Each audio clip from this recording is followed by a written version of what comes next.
Just you committing to at least 3 or 5 of these habits will really transform your life and help you on your wealth building journey. These rich money habits will not only set you apart from the crowd, but they will help you to get much closer to your financial freedom number, especially if you are somebody who is trying to build their wealth and you want to reach financial freedom. Just because we are in December, it does not mean we now ignore or put aside all the good things that we are learning or that we are implementing when it comes to our money. It just means we are enjoying our December while we are being intentional by making sure that our money systems are working and we are still implementing habits that are helping us to build our wealth. So we can still enjoy December while we are being intentional, while we are being mindful, and while we are implementing all the good things that make our money systems work and habits that help us to really achieve our financial goals. So here are the rich money habits that you can start implementing even today. The first habit that you want to start is knowing your key numbers. And by key numbers, I'm referring to your income, your expenses, your debt, and your net worth. It looks very simple. You might be asking, why would somebody not know about their income or their expenses? You can have a general view of what is happening with those numbers, but most people do not know the details of each number. When it comes to your income, especially for people who have irregular income, maybe you are a freelancer or you are a consultant or you are somebody who is having multiple streams of income, they might not always know how much exactly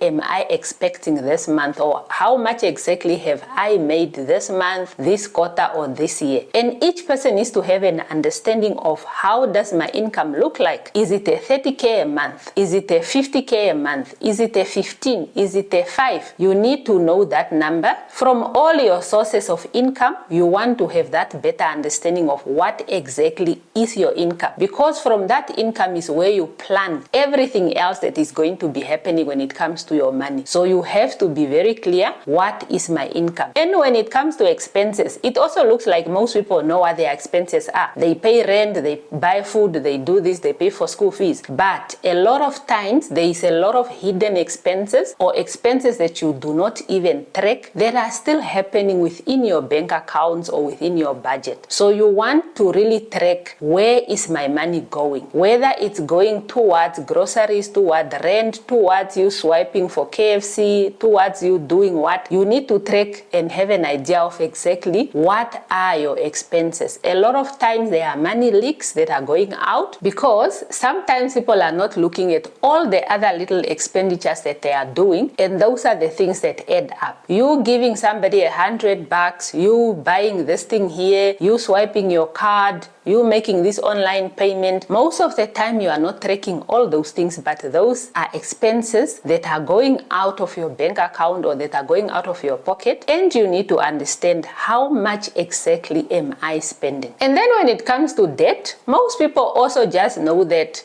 I have debt with this provider and this provider and this provider. But when you ask them, what is your balance on this debt? They have no idea. When you also ask them, what interest rate are you being charged? Most people do not know that. So when it comes to your debt, really just have a clear picture of who do you owe, how much do you owe, what is your current balance, maybe you have been paying off for a while, what is your remaining balance on that debt, and what is the interest that you are being charged. Because again, all this information will help you to make better financial decisions or to make improvements to your finances as needed. And of course, the big and most important one, which is your net worth. Every person needs to know what their net worth is. Even if you only own 3 goats, those are your 3 goats, that is your net worth. Even if you only own 5 chickens, if you remove everything else and you are left with the 5 chickens, that is your net worth. So each person really needs to understand, these are the things that are owned and these are the things that are owed, and the difference between the two, I'm arriving here. Maybe your net worth is a 50,000 or it's 100,000 or it's 5 million. There are levels to these things, but each person has to understand, what am I worth? Because from that number is where you are actually going to get get a better picture of where do you want to go. Because now you know where you are, what are the targets that you are setting for every quarter and for every year, so that you move from here, maybe from a 50,000 net worth to a 150,000 net worth. So those are the 4 key numbers, and if you know them, it's quite a game changer when it comes to your personal finances. So when it comes to tracking these numbers,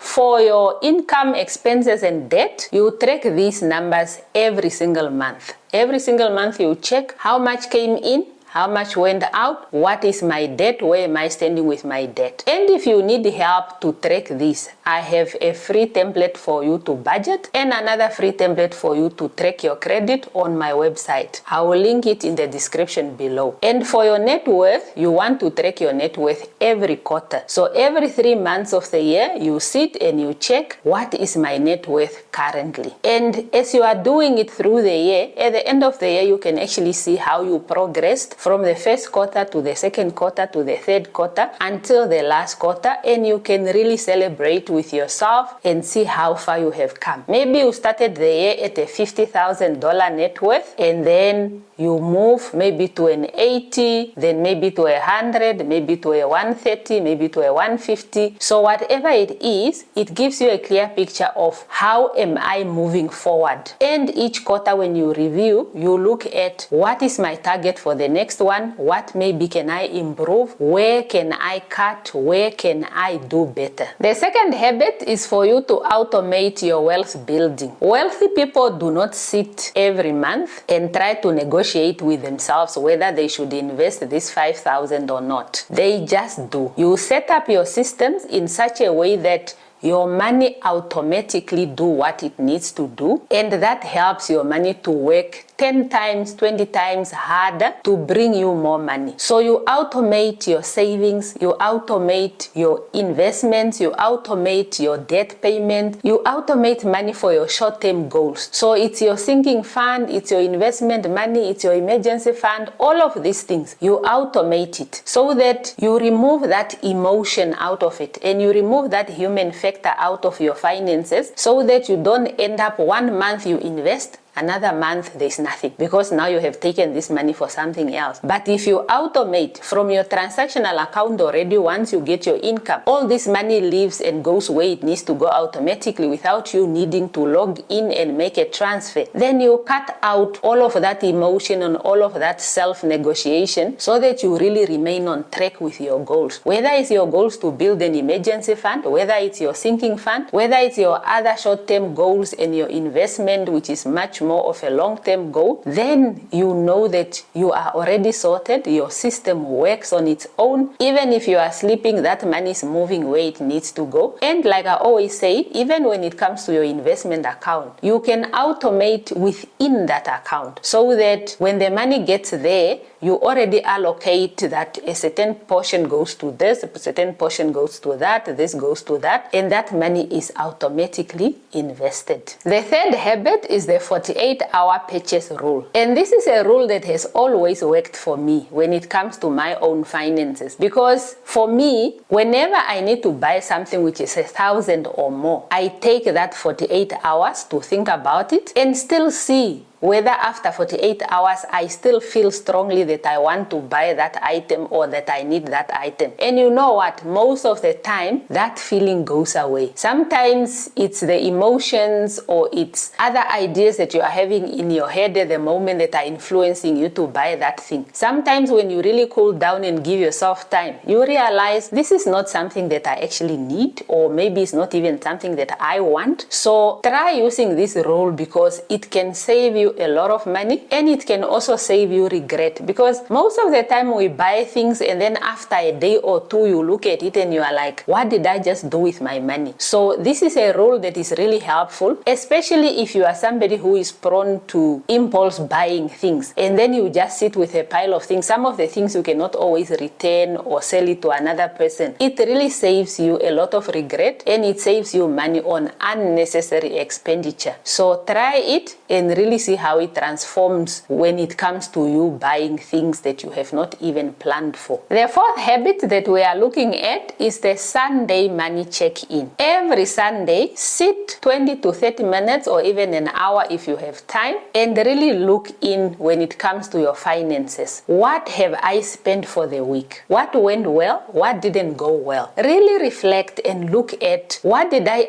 set out to do for this week. Maybe you allocate yourself money on a weekly basis for you to do certain purchases. Have you spent within that allocation for the week? Maybe you allocate yourself 1,500 for the week. You stock up on veggies, you do small things here and there. Have you lived according to that plan? Or have you gone beyond? What went right? What went wrong? That reflection every Sunday, it really helps you to manage, especially when it comes to expenses and you unnecessarily making purchases that you do not even need. And if you are somebody who has the discipline of allocating yourself a certain amount of money a week for you to spend, it's a very good habit, because you know already, if my weekly allocation is 2,000, everything that I spend on must happen within that amount, and I do not go beyond that. And hopefully you are somebody who is disciplined enough not to go beyond that and access accounts that you are not even supposed to access. But also, when it comes to this habit, you can even add an extra layer where you say, after you have done your reflection, then you again sit with yourself and do a money meditation or a money prayer, where you really just pray over the goals that you have for yourself and the things that you are trying to achieve. So it's more of a manifestation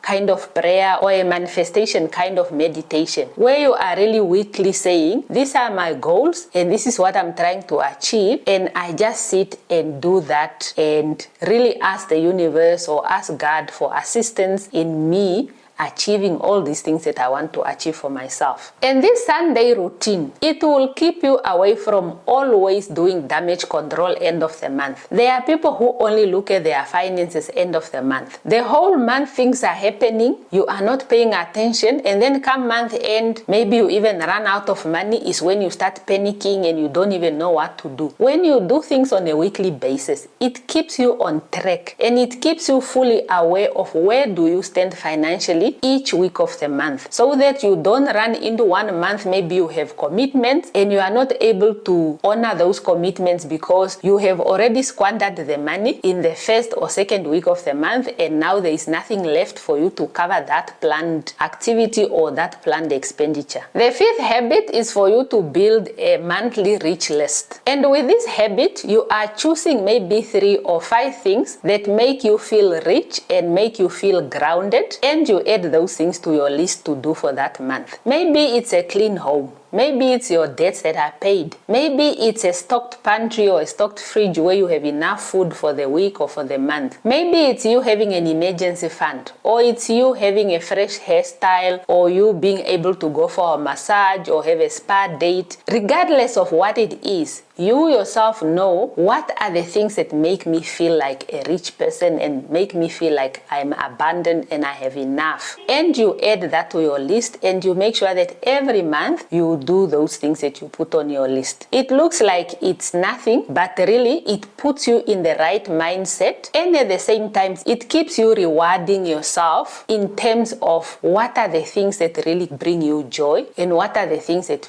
make you feel rich. For instance, going for a massage every month and really just relaxing and relieving all the stress from the body. Remember, it's the body that helps you to make the money, and you want to make sure that the body is always cared for. Of course, we are doing this within a plan. We are doing this within a budget. We are not being reckless with our money, but we are consciously making a decision to say every single month, these are the things that makes me feel rich and abundant, and these are the things that I'm adding to my list. When I do them through the month, I really feel like I am living the life that I want, and I am designing the type of life that I've always wanted for myself. Habit number 6 is the 1 hour of learning a day. And this is an hour that you are dedicating to something that you are learning to either improve your life in general or for you to improve your money. And it sounds like it's a small thing to do, but it's very impactful. So every day you put aside an hour where you are either reading a financial article or something that is improving your life. Maybe you are reading a book, maybe it's an audio book that you are listening to, maybe it's a podcast, maybe it's a YouTube video like this one. Really just dedicate an hour of your day. After all the other hours of your day being dedicated to work or to family and fitness and all these things, really have that 1 hour where you are saying, I am being intentional, trying to learn something new in this hour. Every single day, and you'll be able to really see the difference. I personally have used this over the years. Since 2015, when I started taking my finances very seriously, I was reading every single day, and I still read every single day. And since that time, I was buying a book every single month, and I was reading at least one book every single month. Sometimes I was reading more than one in a month, but I had a target to say on minimum, I was reading one book a month. And it has really paid off, and it has transformed where I am with my finances from that time when I really didn't know what was going on and I wasn't really taking my finances seriously. So this is a habit that can really bring a lot of change. And we are not saying only read finance books. You can also read self-improvement books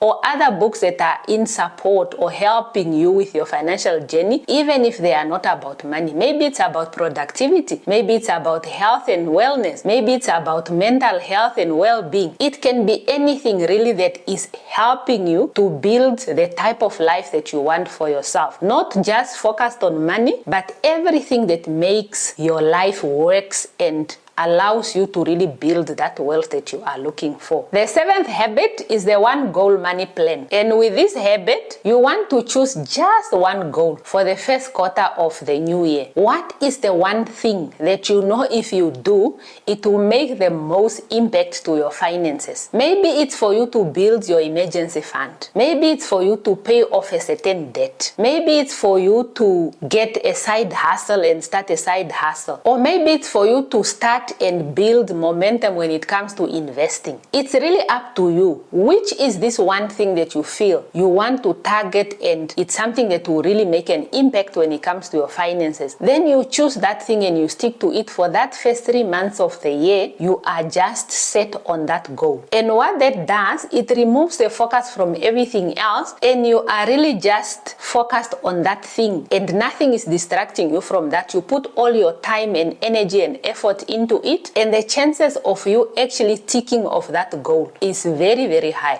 because now you are not competing with 25 other goals that you are trying to do at the same time. Because we are so good at setting so many goals, most of the time, even if you ask yourself, when will I get time to do these things, you don't even know. But most of the time we are really just doing wishful thinking. So this one goal habit can really help you to zone in on one thing that will make a lot of impact, and you go for it and you are able to tick it off, and the next quarter you can move on to something else. Unless you are really somebody who is good at having multiple goals at the same time, which hopefully there are not 25 of them, it's really better to focus on one or two things, and you really go hard and double down on those things to make sure that you do achieve it and you do tick it off from your list. Habit number 8 is weekly peace purchases. And these are things that you spend money on to either buy back your time, or to help you remain calm, or to save your energy. And these are really things that you are doing to say, instead of me spending 4 hours cooking for the family for Saturday lunch or whatever it is, maybe I buy a portion of the meal, then I only need to spend an hour cooking instead of spending 4 hours. That is one of the things that is buying you back your time. Or you can say, I am taking a ride to this meeting so that I don't need to rush through traffic and be stressed, and maybe you even need to go through your notes for the meeting. That is also a peace purchase. What other things are you spending money on to buy back your time, or to relax, or remain calm, or really protect your energy? Maybe it's you paying someone to clean your home or to clean your flat, and you really focus your energy on other things. It's okay to plan for those kinds of peace purchases within your budget. We are not saying you must now go haywire and just overspend on everything,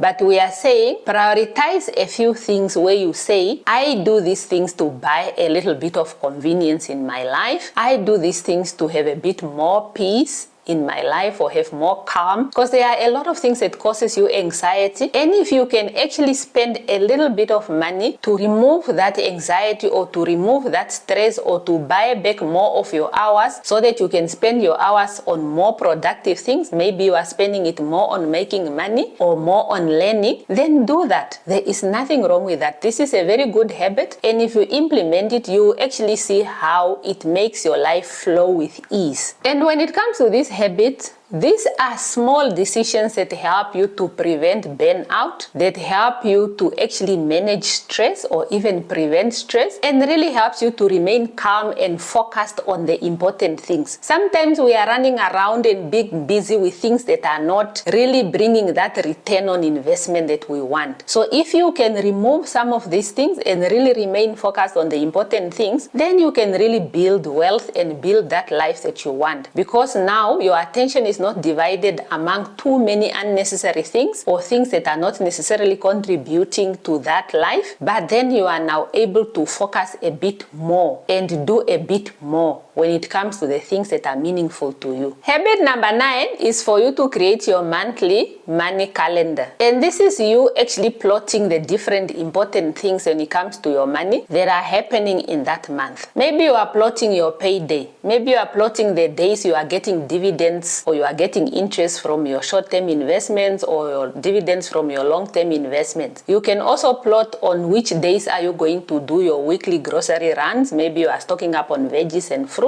You can also put in when are you likely to travel, whether it's travel for work, whether it's travel for family. You want to plot different things that involve money in your calendar so that you can have a clear picture. And one of the things that I started doing, I think it was last year or the year before, I also plot not only my dividends and those kind of things that are related to me earning money, but I also plot my subscriptions, for instance. Especially when you are running a business, you might have a bunch of subscriptions. Let me say you have 4 or 5 subscriptions. You want to also just put these subscriptions on your calendar so that you have an idea of, on the 7th, I have Netflix going off on my account. On which date I have this, on which date I have that. Really plot all those things. And you can even plot all your other debit orders that you have. Maybe it's for your debts or it's for your savings or it's for what, so that you have a clear picture of what is happening within this month when it comes to my money. Whether it's money in or it's money out or it's things that you are doing where you are spending money, you want to have a clear picture of how does your calendar look like. And that also helps you to plan properly when you have a visual picture of how is the movement of my money or what are the things that are costing me money when it comes to this month, and you put it on your calendar and you see it. Even when you do that weekly money meeting or money check-in with yourself, you can then review that coming up week and you look at, these are the things that I'm expecting to happen this week, and you are prepared for those things. Habit number 10, which is our last one, is the daily 1% upgrade. And with this habit, we are saying every single day of the month, have something that you are doing to upgrade yourself. Maybe it's you reading a book. Maybe it's you listening to a podcast. Maybe it's you learning a new skill that is going to help you to make more money. Maybe it's you updating your CV. Maybe it's you unsubscribing to a subscription that you do not need or downgrading a subscription that you did not need the highest paid version, but then you downgrade to a lower one. Maybe it's you deleting apps that you do not use. The list is endless. But basically what we are saying here, you want to be able to improve every single day. Every single day at the end of the day, ask yourself, what have I done today to improve my life or to improve my finances? We do not always pay attention to the small things in the background, and those are the things that can really make a difference. What have I done to really improve when it comes to my money? Regardless of what it is, you just want to make sure that every single day you have done at least one thing that is helping you to improve your money and improve your life. Just you committing to at least 3 or 5 of these habits will really transform your life and help you on your wealth building journey. Because listen, we don't always need the new year to start. We just need new habits. We just need new systems. We just need new ways of understanding things and new ways of doing things. So you don't have to wait for January for you to implement new habits. You can start already today. You can start already this week. By the time January comes, it will find you ready. It will find you running. So don't wait for 1st of January or when you are back from the holidays is when you are implementing these habits. Already start with some of them now. Already start with some of them this week. By the time January comes and you are all goals oriented, you already have a system and you already have habits that are working for you. And if you found this video useful, the best way you can support the channel is to like, leave a comment, and share it with the next person. Because if you found it helpful, another person will also find it helpful. And if you are not already part of our growing family of our beta version, make sure to subscribe and put on the notification bell so that you do not miss any of my upcoming videos. And I will see you over here.